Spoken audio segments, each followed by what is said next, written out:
In this quick tutorial, I'm gonna show you how to create a password protected page in Webflow. I think this is super useful function when you want to keep a page private, like a client preview, or you want to only allow access to paid content.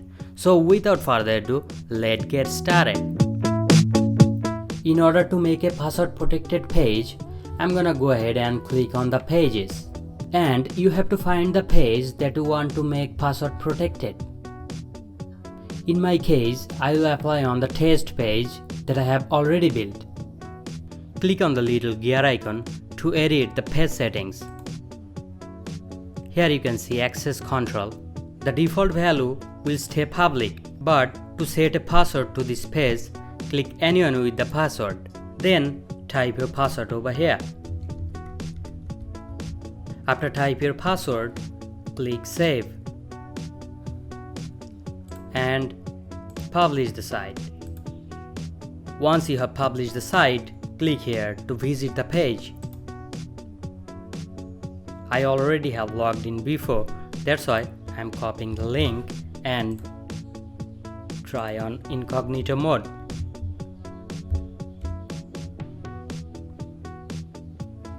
Here you can see the page is protected.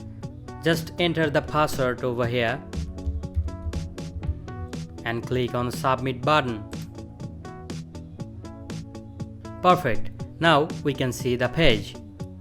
If you want, you can change the content and the design of the password page.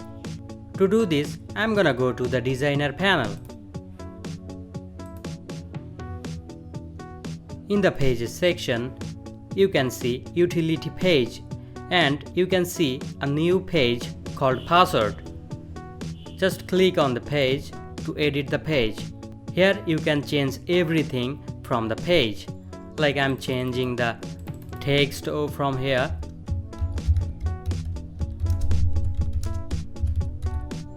And you can change everything from the page. Hope your page is now password protected. If you find the video helpful, please don't forget to subscribe our channel. Thanks for watching.